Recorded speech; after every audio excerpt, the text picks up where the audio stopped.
in. We have a presenter here today. His name is Leavitt. He's from Tektronix.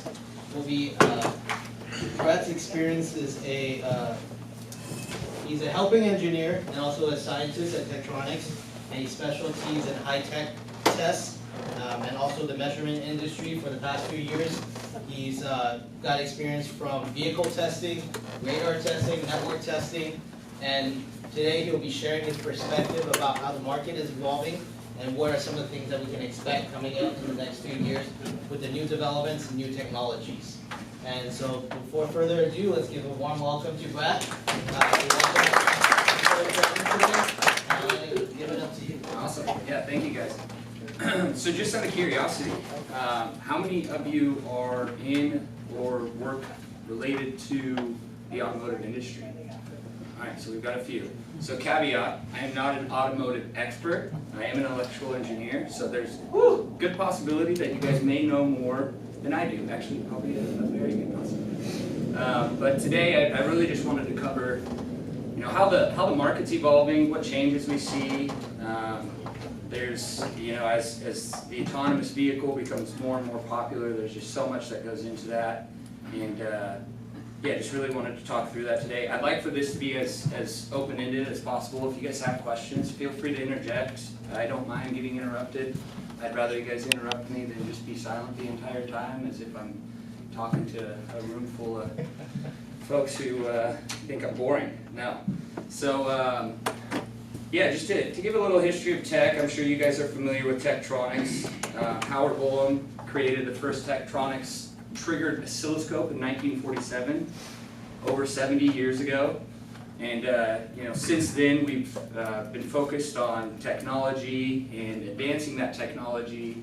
And one of the huge markets that we see today is the automotive industry and how it's evolving. And yeah, so I look forward to talking to you guys about that today. So one of the things that comes up quite a bit in the automotive industry is this ACES, right?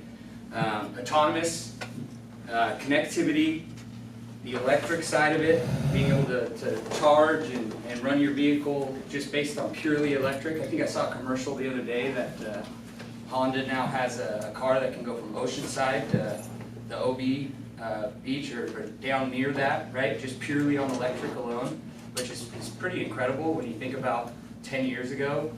That wasn't even close to being possible. Or really, people probably weren't even thinking that was feasible.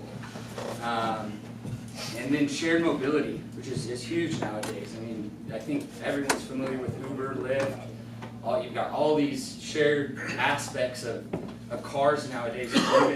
There's an app out there where you can rent like a Tesla for 2 hours if you want to go drive around in a Maserati or something, right? So there's, the world is evolving every day, and that's these 3 or 4 things, ACES, this autonomous, connectivity, electricity, as well as the shared, will come up throughout this presentation here. So some of the challenges in the automotive market, one of the big ones that I look at is like reliability and security. You think about an autonomous vehicle and it being able to, or a self-driving or a driver-assisted vehicle being able to stop, right, just purely based on having a distance between you and the next car. You think about all the safety and the reliability and the testing that has to go into that before we can just throw a car out there and say, yeah, it's gonna do what we want it to do, right? Some of the other ones are like connectivity, calibration. You think of all the different interconnected parts within a vehicle nowadays. It's out of this world. And I'll talk through that in a little bit. Traceability is another one, and then data. Right? So nowadays these cars are smart and they're collecting data based on your driver statistics or data based on braking and your fuel economy, right? All this data is being collected, and so there's, in our car, mass amounts of data that is being shared and transferred, if you will. So these are just a few of the challenges. Just some segments in terms of the automotive. I know there's a lot on this slide here. One of the really, the things that kind of stands out to me in terms of this slide is this end equipment section here. you just look at this section here, you think about 10 years ago, what a car was made up of, and none of that was in there. I mean, 15 years ago, having a camera on a car was like unheard of, right? Like who would have ever thought to do that? Nowadays, I can't back up without looking at the darn camera. I like to think I'm a good driver, but that's that's a really important. And then key fobs.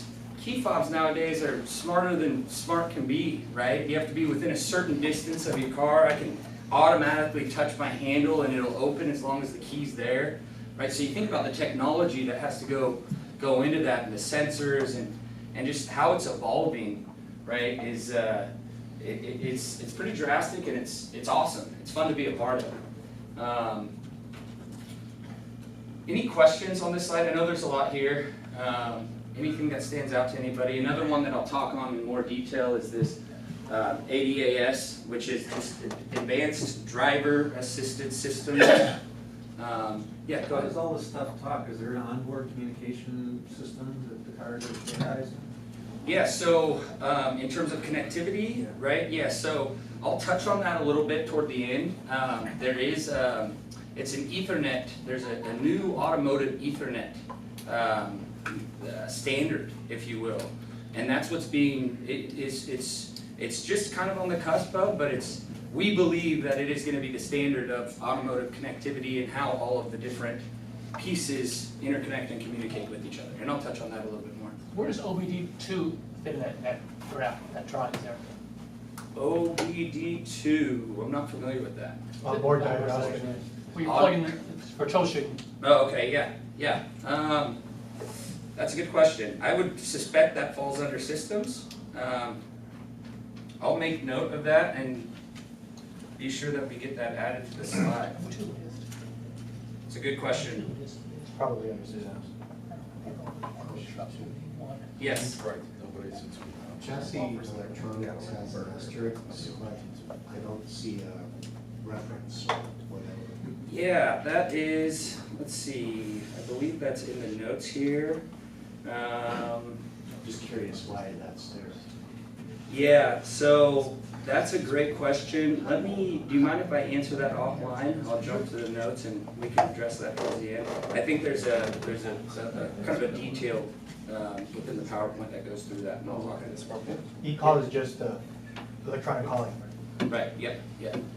Will you be talking at all about exchanging power with the grid? Not in this presentation. That is almost a presentation in itself, just because there's so much that goes into it. I think I have a slide or two that might reference that, yeah, that's a great point. Let me make note of that as well, because that should be something we may consider adding to this slide deck. All good questions. Any others? Appreciate all the questions, by the way. Yeah. Maybe we'll cover later, but dealing with noise, electrical noise, using an oscilloscope on a vehicle that has high voltage spiking, Yeah. which induces lots of noise in your test measurements. Right. How's that dealt with? Yeah, so noise is a big issue, especially when you're looking at low voltage signals, right? You're talking more like high voltage spikes and so forth. Yeah, Or? you're looking at low voltage signal, but say proximity to, fairly close proximity to your ignition system. Right. So you have hundreds of thousands of volts spiking and transmitting into all your wires around there. Right. And looking for a digital signal when you have these voltage spikes from ignition system. Right. It can be very challenging. Yeah. Yeah. So I didn't work with this customer personally, but we had a very similar issue come up with a customer, and essentially they designed their own kind of shielding that essentially separated out all of that and allowed them to get into some of those signals. It wasn't necessarily a digital signal that they were looking at, but some of those low-level signals, and kind of they essentially created like a U shield that just separated out. They were allowed to put the scope right there and accurately see their signal. We, as far as tech is concerned, we actually just introduced an oscilloscope, and all the, if you don't mind, could you pass these around for me? Sure. There's two oscilloscopes on this flyer. One of them is the 6 Series MSO. And not to say that our noise performance was bad in our previous oscilloscope, but we just enhanced the vertical noise performance, if you will. So when you're looking at, 1 microvolt per division on a, say, 4 gig signal, we're less than 100, 1 millivolt per division, we're less than 100 microvolts of noise that the oscilloscope is causing in your signal. Previous scopes, we're talking like 2.5 times that. There's only limited of those around, so if you could share with the neighbors, that'd be awesome. And I have a lot more of those down at my tech booth, Exactly. so I'll make sure you guys get one. If you'd like one, stop by the booth. But yeah, the shielding, so as part of that, with that customer, one of the things that came out of that was internally what we could do better to shield internally within our oscilloscopes. And that's what we've done with this new 6 series, is looked at some of the cabling and shielded a little better and was able to just really lower that noise performance. So here's a look at the automotive test workflow. The thing that really stood out to me here is there's 2.5 years of testing and validating. If you look at A sample testing, 6 months. B sample, debug, revalidate, that's a year. And then there's a whole nother year of final production and test and flow, if you will. And so of this 3.5 year cycle, 2.5 of that is spent in the test, validate, and I'll say, ensuring its reliability, if you will. And so that was something that really stood out to me. It's like, wow, the automotive, from when a car gets early designed to when it's developed, talking 3.5 years later, which is pretty wild. Question. Yep. You're saying that your new oscilloscope is like can deal with microvolts or something like that? Yeah. So yep. Go ahead.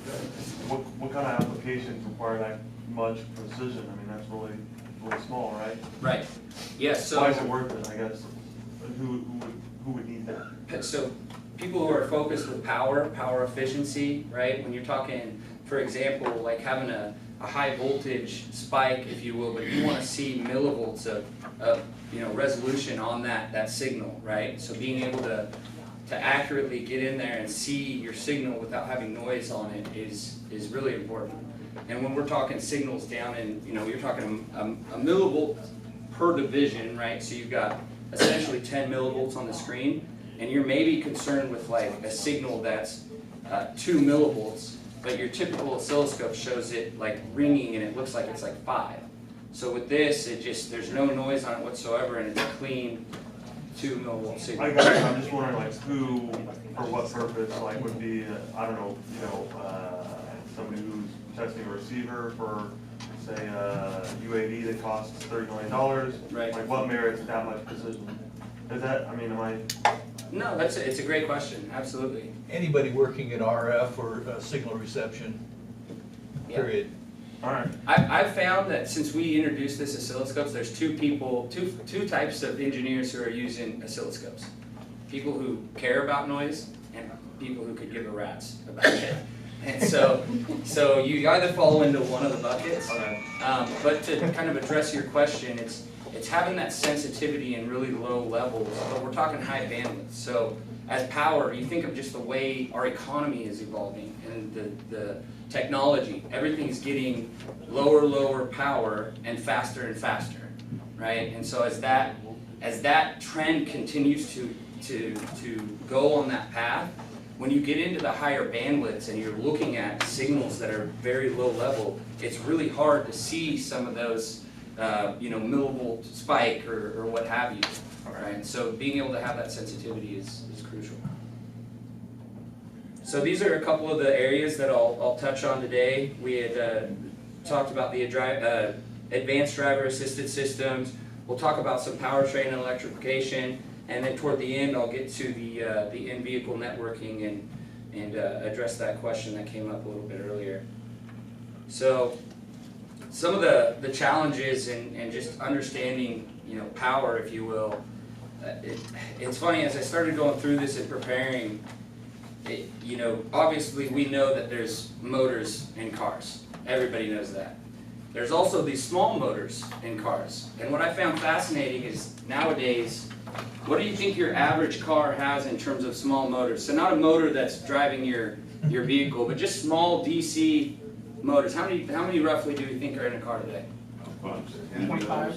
Windshield wipers. Yeah.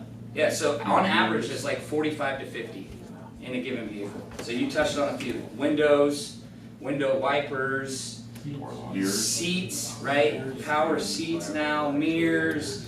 What else? I listed out a few, and a couple that stood out to me were even under the hood, right? A lot of technology that used to be driven by belt technology is now, it's more reliable to go with the DC motor and have it driven by that. So some of the pumps, your fuel pump, your windshield wiper pump, the AC, right? So it blew me away at how often and how much of these motors are used in vehicles. There's also cars now where we've got, there's some solar on cars that is being utilized, which is in the early stages. But again, and then another thing that I thought was kind of cool is, and I think it's fascinating, in Japan, on their highway, they have a system set up that when cars drive on the highway like this, they have lights that are powered by the wind energy that is generated from that. I thought that was awesome. And I know, it's probably kind of far-fetched, but just be able to have your highway lights powered by just cars going, which they're going to do anyways, I thought was really cool. Any questions on that? I know I'm going a little fast, so if you guys want me to slow down at all, please just let me know. So some of the challenges we touched on. The biggest takeaway from this slide is, what I want you guys to take is, there's what we call wide bandgap devices. I'm sure a few of you have heard of this. How many of you are familiar with wide bandgap devices? Yay, a couple, all right. So this, and I'll touch on this in more detail, but this is essentially the age of the future. There's a lot of challenges that come around this, but most of the challenges with power electronics is efficiency, right? Getting that power efficiency. You think about a hybrid vehicle nowadays, right? You've got both fuel and electricity, and having that efficiency between the two, right? So there's a lot of challenges with that.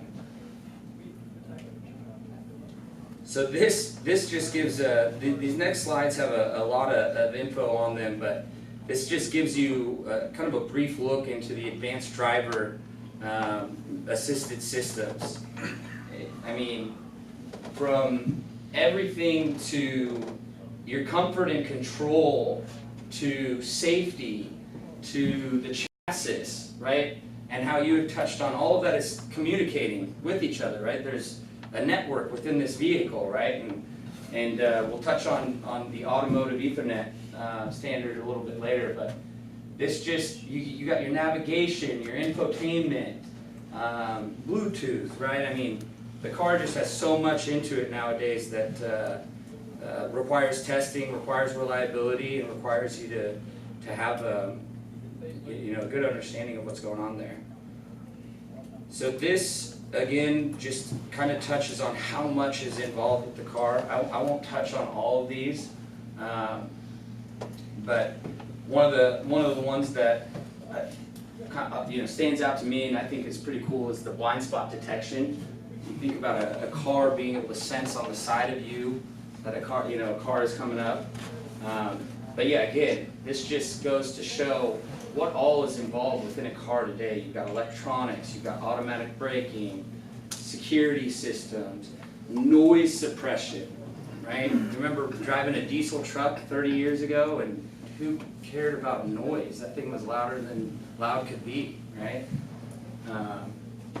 There's toll roads now, so having toll collection of data is just it's a vast amount of communication that goes into it. What was the DSRC on there? You apply the truck radio. Yeah. I think you answered it, short range radio, right? Yeah. I'm glad you answered that because I didn't know that. Got your OBD2 there too. Yeah, oh, you do. Yeah. Where's that one at? Just so I know. Right below. Oh, right here. Yeah. Okay. Perfect. Out of that real quick. Onboard diagnostics. That's probably one of our missions.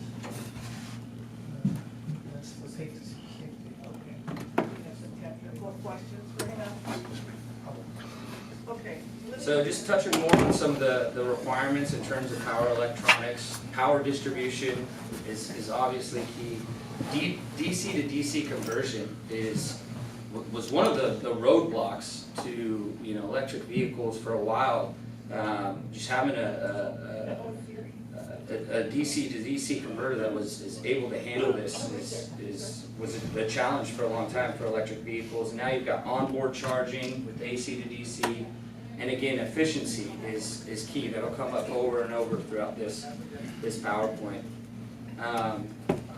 Again, yeah, efficiency, flexibility, reliability. When I think of autonomous vehicles, the first thing I think of is that reliability, having a reliable way and safe way of travel. So more on these wide bandgap devices, and I have a section that covers this in more detail, but we previously are used to using silicon. Everybody's used silicon over the past 20, 30 years. That's just been the common theme throughout the electronics market. Now there's been two introductions, what we call silicon carbide as well as gallium nitride, and GaN and SiC for short are essentially going to replace silicon in the future, not just for the automotive industry, but for all industries, right? Silicon is going away slowly and surely, and really the silicon carbide is used for high power, high current applications, and this is really a niche market, whereas the gallium nitride is used for high frequencies. And so this really tends to the mass market and is used in the automotive industry a little bit more, starting to be adopted a little bit more. And again, I'll touch on this topic in a little bit more detail in the slides that come. And this is just the AC to DC inductive charging. Just again to touch on how much this has evolved over just the last 10 years. I mean, I know 10 years ago we just were at the cusp of having vehicles being charged, and nowadays they can be charged in about 10 times the speed and have 10 times the capacity. So that market is enhancing and evolving as we speak. Any questions? I'll keep on going. So I passed around a few of those flyers, and again, I have more down at my booth. We're booth 26 down by the stage. But just in terms of a power solution and what Tech offers, one of the oscilloscopes on there has 8 channels, and you may think, well, who in the heck needs 8 channels, right? But when you're measuring power, you got 3 phases in a lot of cases, and in order to accurately and get reliable results of measuring those 3 phases, you need to do them simultaneously, which requires two channels per phase, so you're looking at 6 channels, and in often cases you need the extra 2 as well. And so this 8-channel oscilloscope gives you the ability to look at all 8 of those signals, or 6 if you're looking at 3 phases, and be able to do some measurements and some analysis on that. The challenges that we touched on earlier, again, input AC power, you've got magnetic analysis, ripple, DC voltage, switching loss is a very common one in power analysis. And so Tech has a power solution that runs, it's an application that runs in our oscilloscopes that allows you to do input analysis, amplitude, even magnetic analysis. I've got a slide that touches on that in a little bit more. The magnetic analysis is really new and is really popular in the automotive industry. And then obviously switching and output analysis as well. This software, it runs on both of those oscilloscopes, and if anybody is interested in more data, let me know. I can send you over some info via email. Be happy to do that. So this talks just a little bit about the switching analysis. This is baked into the software, allows you to create some masks, do plots of voltage versus current, and gives you some of that switching characteristics. It's got a safe operating area plot so that you know that you are within that SOA, and it's all automated for you. So it's really simple, seamless. The power efficiency is baked into this. I'm going to jump to the magnetics because that one is is interesting to me. So here's, just kind of touches on, with an 8-channel scope, you've got 1 input, 3 outputs, right? So having that efficiency from going to 3-phase to 1, right, or to DC to AC, right, gives you that that ability within an 8-channel scope there. Let's keep going. So this gives you a little bit about the magnetics and the inductive charging solution. And so if you see here, you've essentially got your what's it, BH plot, yep, right there. And you know, why is that important, if you will? Well, in terms of the automotive industry and talking about reliability, this is huge. You have magnetics on board and something can, you know, pull or give way to some electrical signal that's going to cause noise or cause something to happen. Your reliability isn't going to be what it needs to be. So this is something that we introduced recently that I think was necessary. So this just touches on, again, Tech has a complete automotive power solution, a complete power solution for that matter. And this is a great slide. I like this slide because it talks about the stages of power design, not specifically to automotive, but just power in general. And so, you know, starting over here, you start with, you know, we're going to select a given component, right? And what goes into that, right? Well, you want to characterize that component to make sure it's doing what you expect it to do, right? And then you prototype test that. And you're going to debug and so forth. And typically would probably use an oscilloscope for that, right? And then you've got efficiency and then consumption testing. So your AC to DC energy efficiency, right? You use some power analysis, maybe some switching tools there. And then maybe you need to do some compliance, you know, testing on some of your RF or your Bluetooth or so forth, right? And then on down to production tests. So this just kind of workflow, if you will, going through this, you know, Tech touches on all of that and is able to help and aid with all of that. So in summary, just in terms of that solution, if you guys are interested in any of this, again, I can send you more details, send you more info. I have one of these oscilloscopes that lives with me if it's not with a customer, and I'd be happy to set up a time for you guys to get your hands on it. Any questions on that? Yeah. That's slowly technical. On your scopes, in ADC, do you using one ADC per channel or you multiplex? Great question. Great question. So, real quick, can I snag this from you? Do you mind? I get it back. Yep, you sure can. So you'll notice 2 scopes on the front here, right? This is our 5 series scope, which goes up to 8 channels. You've got 4, 6, and 8 channel models. This is our 6 series scope. This is the one I had mentioned. We did some internal shielding and it got a little bit better noise performance. Not that it was bad on this one, we just really enhanced it on this one. So both of these scopes have a 12-bit A to D, and even further than that, it's 12 bits per channel. So as you turn on 8 channels on this scope, you've actually got 12 bits per individual channel. And again, I've got a scope downstairs. I'd be happy to talk in more detail about that with you guys. But essentially, so this, on both of these scopes, we've got a 25 gigasample per second A to D. On the 5 series, 4 channels split that 25, and so you get 6.25 gigasamples on these 4, and then the next 4 split that 25, and so you've got 6.25 on all 8. On the 6 series, each channel has its own 25 gigasample per second A to D. So 25 gig on this one, 6.25 gig on this one. Is a way that you can set up, as example, a time difference between the scanning. For example, when we know certain delay times, that we can trigger the scan point slightly different. So trigger on like a skew? Yeah. Yeah, absolutely. You can trigger on a skew to be exactly a given amount. You can trigger on it being less than a given amount or greater than a given amount. Here comes some, this is a marketing question maybe. You talk about 16-bit vertical resolution. Do you talk about you mean oversampling, or what is a vertical resolution? No, so oversampling we can get up to 16 bits. Yes, this is also what's called the vertical resolution is oversampling, right? No, so this is No? a true 12-bit A to D. Yes, I know. Yeah. But here on the data sheet, you say we have 16-bit vertical resolution.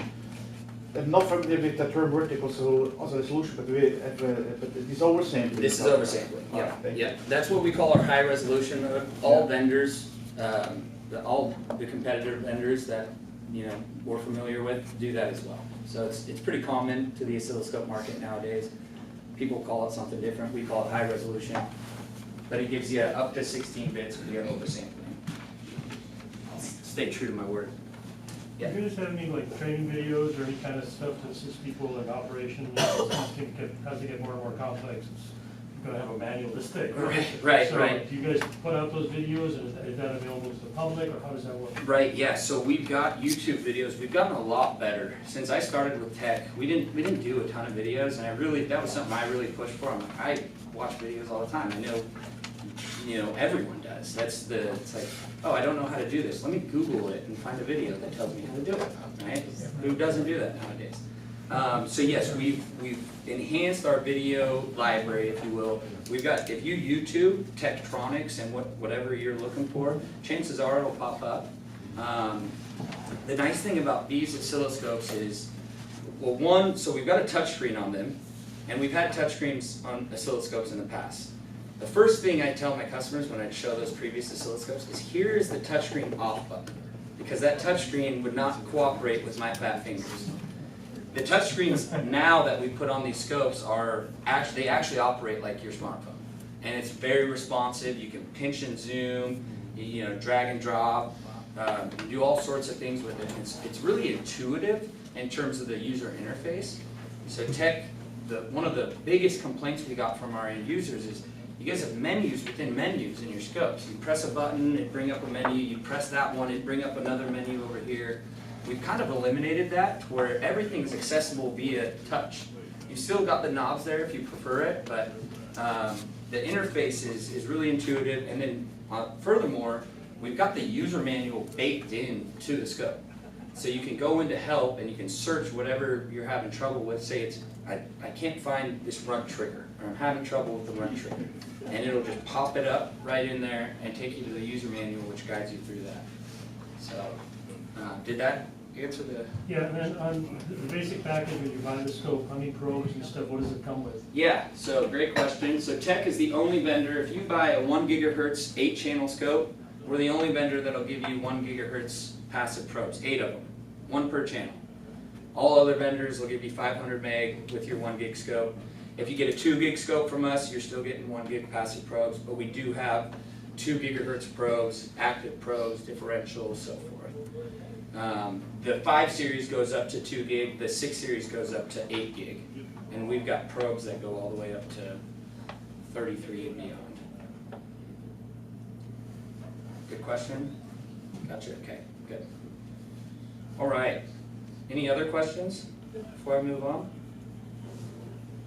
Okay, so this wide band gap adoption. May I have a question? How do you upgrade the bandwidth? Yeah. Yeah, great question. So on either of these scopes, the bandwidth is upgradable to the maximum bandwidth. So on the 5 series, it goes up to 2 gigahertz. The 8 channel, you know, the one with 8 channels, this goes up to 2 gigahertz. If you get a 350 meg scope and you want to upgrade to 1 gig, I know most people don't like hearing this, but it's just a software upgrade. We give you a key, we bump you up to a gig. So there's a gig in there, we just limit you down to 350. I know most people are like, what the heck? But you think about everything nowadays, that's how everything's built these days. If you want to go from 350 meg up to 2 gigs, you got to send it in, because you're going to get a different board internally that'll get you up to 2 gigs. For the 6 series, that ranges from 1 gig up to 8 gig, and that one is actually, everything's true, I think, below 4, and then the 4, 6, and 8 are all true 4, 6, and 8 analog signals. So the 1 and the 2, the 4 is in there, but you software upgrade to 4, but to go to 6 or 8, it's changeable board. But it is completely upgradable.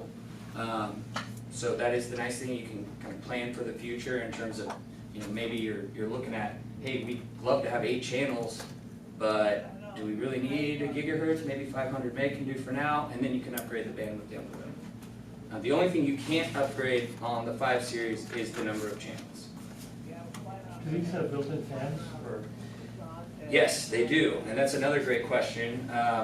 They have built-in fans, and these series of scopes are nowhere near as noisy as our previous That was my scopes. next question. Yeah, so I'd walk into a lab and like it was just like there'd be 4 scopes turned on and you could blatantly hear it because they're just, you know. These guys, when they power up, sound similar right when they power up, but then after about 30 seconds, it comes down and it's like you can't even hear it unless you're like right next to it, which is it's one of the feedback that we got that we didn't. I personally, I was like, I don't think my customers are gonna love that, but for whatever reason, it's like, hey, that was something they were really, really happy about. So wide bandgap devices. So what's causing us to go this way? Well, power density is a huge one. Cost is another big one. And again, reliability, as we're talking vehicles and how the market's evolving, reliability has got to be at the forefront of that conversation. And so this is really what's pushed the trend to start to go toward more of these GaN and SiC devices, which is gallium nitride and silicon carbide. Let me see here. Yep. So I thought this was funny. I just wanted to throw it in there. The first vehicle that was ever created by Andretti, or roughly in there, his quote was, "If everything seems under control, you're not going fast enough." And I thought that's funny because you think now it's like at the time he's like at the forefront of this, and now I'm like looking at it like, whoa, this market needs to slow down a little bit. It's going too fast. Eventually somebody, like, I'm not even going to be driving a vehicle, it's just going to be driving me. And that's freaks me out a little bit. Here again, this was a slide we touched on earlier. I don't want to spend too much time on that. So here's your traditional half-bridge circuit. And what's really kind of driven this demand for these GaN and SiC devices is having higher efficiency. You've got higher voltages, higher currents, and at a point, the half-bridge circuit can only handle so much. It reaches its inflection, if you will, where it starts to degrade as far as reliability and performance. And so that's what really started to drive this conversation of wide bandgap. So, just to touch on it a little bit in more detail, so compared to conventional semiconductors material like silicon, gallium arsenide and similarly silicon carbide, they operate at higher temperatures, higher frequencies, and they have much higher voltage and current capability. So that's really what is driving this change, if you will, from silicon to these technologies. As we look at this graph, I showed this graph earlier, this is a little bit more blown up. You see where silicon kind of caps out, right? We're talking below output power of 1 million VA, right? And we're talking less than a megahertz in frequency.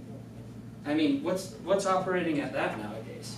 I2C, SPI, K and Lin, but the smart car isn't operating with those anymore. I mean, K and Lin are still around, but we're starting to exceed those thresholds, right? So the push is to go out this way further and into the higher power applications. You see some of the data centers are really adopting this gallium nitride, as well as some of these PV inverters and so forth. And you see the car kind of falls right in the middle here. And the reason for that is high power is key in a electric vehicle, right? That's kind of the limiting factor is the power, right? And so that's where this may be able to help change how we shape that electric vehicle, or maybe how far the vehicle can go or how long it can last, right? So this technology, and again, we're at the forefront of it, is it's gonna take this market into places we didn't really think we could go. This again just shows some of the rise times as far as when we're talking these devices. Rise time is important, switching times, if you will, right? Being able to switch from one to the next really fast and really reliably. And you notice that, again, these fall on the right side where we're talking close to less than 1 nanosecond, where silicons typically resided in like the 50 nanosecond range. So 50 times better with GaN, you know, roughly, right? So, and then again on the higher voltage side, you see SiC, and then you also threw in IGBT over there as well, just because I think it's important to note that if we're going up to high voltages, that's something to consider for sure. Yep. What's IGBT? Just insulated gate, something like Bipolar transistor. It's a spark plug. Question answered? Yes. Good. Did everybody get that? Actually, it's not just a spark plug. No. It's the easiest one to understand. Insulated gate. It's insulated. Bipolar transistor.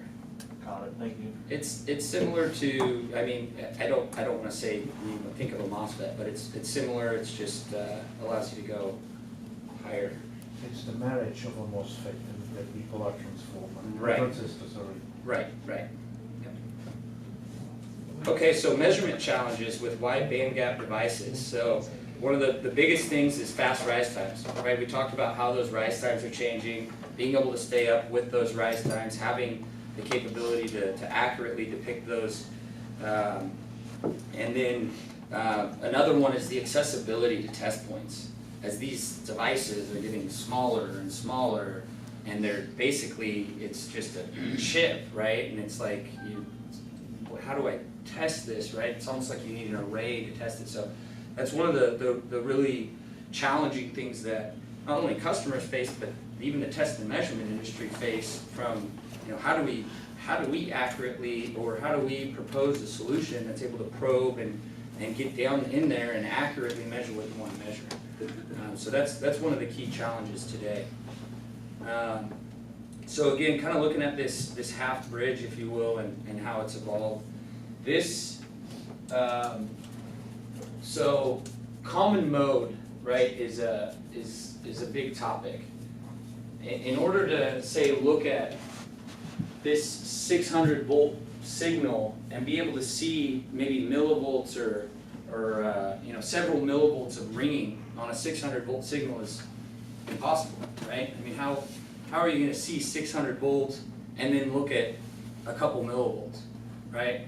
And so with common mode air, that doesn't really allow for that. So we've introduced some technologies that allow for common mode rejection, which allow you to reject up to, I think it's 1,000 volts, and still get that microvolt, millivolt sensitivity, right? So to be able to see 100 millivolts on a 1,000 kilovolt signal, right, which was 5 years ago not even feasible. And the technology that we've utilized to do this is our ISOView probe.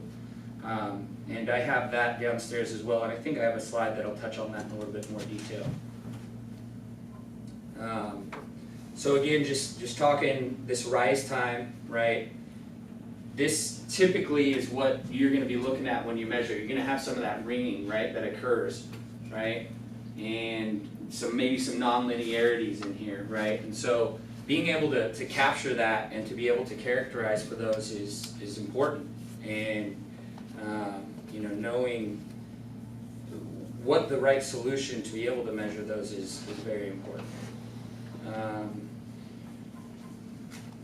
else I want to touch on here?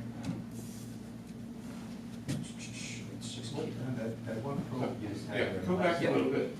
Was that, is that a differential probe? This is typically what we would propose as our solution for probing these signals, if you will. This was our differential probe that I think we made this, I want to say it's been like 10 years ago. It looks like a TV remote.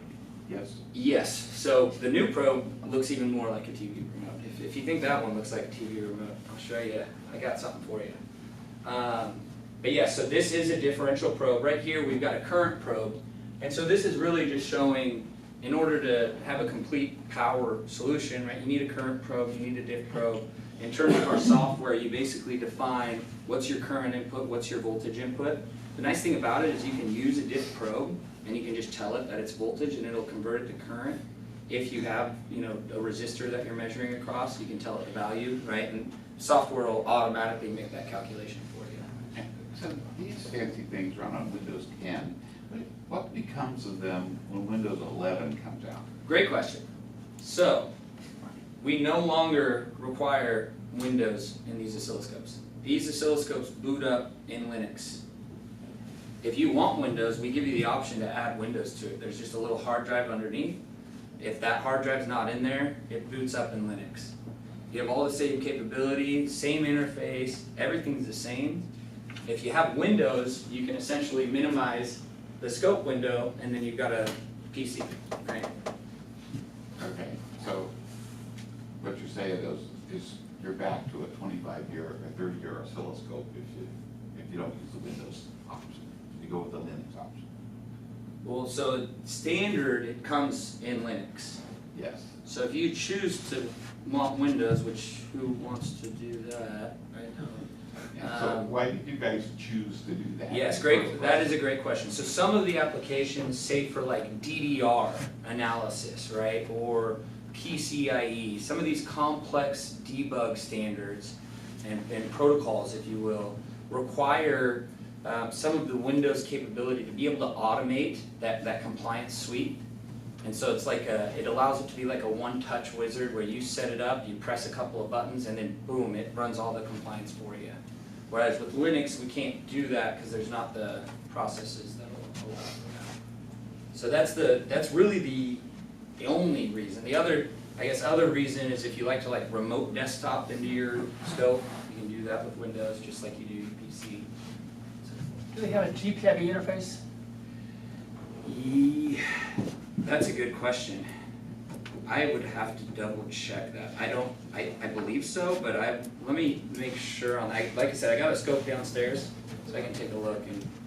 And my initial thought is actually no. I think it's USB, and then we offer a USB to GPIB adapter. But there's like 6 different. You see 3 USB ports on the front of this guy. There's like 3 on the back, so you got plenty of USB. Any other questions?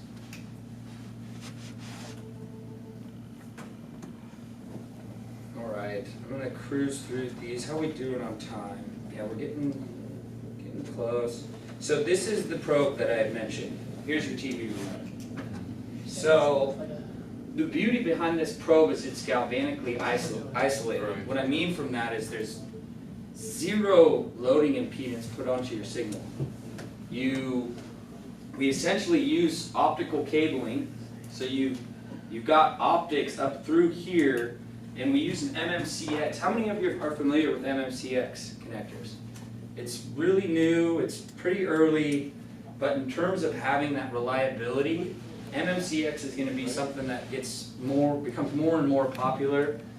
We use it in this probe, we're going to use it in a couple more probes that are coming out, and in fact, let me just jump to the next slide. This touches on MMCX and that connector and why it's used, if you will. And it's again for the reliability and the very minimal to 0 loading impedance that probe puts onto your circuit, so which is very important. How we doing? Good? Come on in if you'd like. Any questions on this? I know MMCX is pretty new. Any questions there? No? What's the upper frequency? On the probe, yeah, so this probe goes up to 1 gigahertz currently. We have a 2 gig version coming. Currently go up to 1 gig, and just to be quite frank, this probe is expensive. It's for the 1 gig model, I want to say we're talking around like 12 to 13K for a probe. What's the loading? It's completely isolated. 1 picofarad? Let me get that. I want to say less than that. Oh, wow. So we use optical cabling essentially to minimize any sort of loading. Yeah, but it's the contacts that are there. Right, and that's where the MMCX comes in, but I think it's, so our typical passive probes have 3.9 puff, right? I believe this is substantially less than that. I wanna say orders of magnitude less than that. It's impressive. So, yeah, Well, great question. the power for the probe, is this battery operated, or you take the power from the measurement source? It's, yeah, so it's powered from the scope, right? So this, But when you fully electrical isolated, then you should not be connected to the scope at all. that's optical. Yeah, optical doesn't, or you're creating a light beam and create energy out of the power the probe. How That's do you power the probe? That's a good, Or you're having somewhere another adapter who goes to the main and you're looping it back. yeah, that's a great question, and I'm not. Because that is the problem I'm seeing a lot of them. We have a lot of failure exactly there inside. Right. So what's the other black box in that cable? So this is, so you've got this box here, and this is your probe itself, right? So from here to here, this is where all the optical communication happens and isolation. So you come out through optical cable out to the tip point of your probe, and it's isolated out to that connector right there. And so that connector is the only thing that's causing any sort of loading problems on your signal.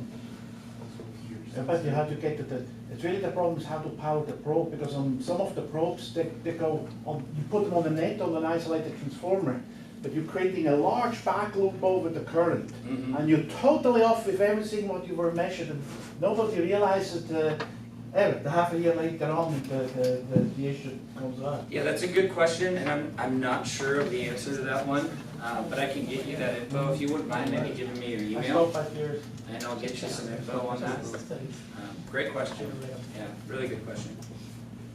The one thing to note here is this 60 kV, so we mentioned the common mode voltage thing before. So this has 60 kV of common mode rejection. So you can have a 50 kilovolt signal, common mode reject that 50 kilovolts and be able to see millivolts of ringing or what have you, hundreds of millivolts of ringing on that signal. Right, so that's really the beauty behind this ICU, and then the loading impedance that goes along with it. And then here, just kind of touches a little bit more on that.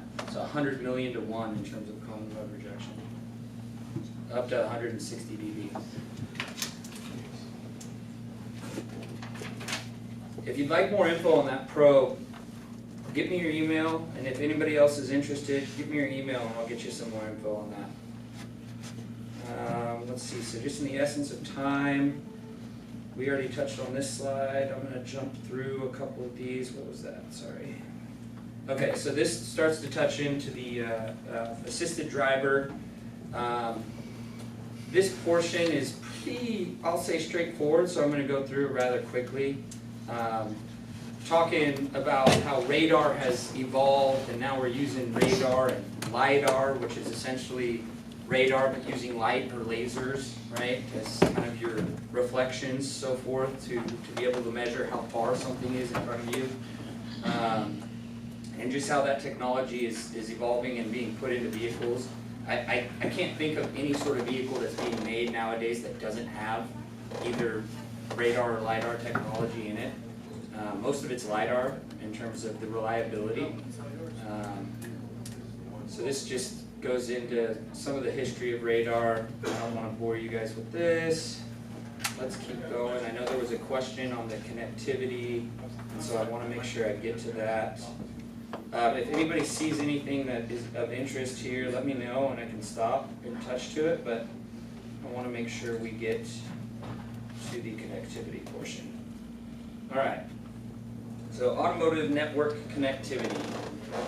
And again, I had mentioned, you asked a great question earlier, is how are all of these things interconnected? And do I have like 2 or 3 minutes to finish up? 2 minutes. 2 minutes, okay.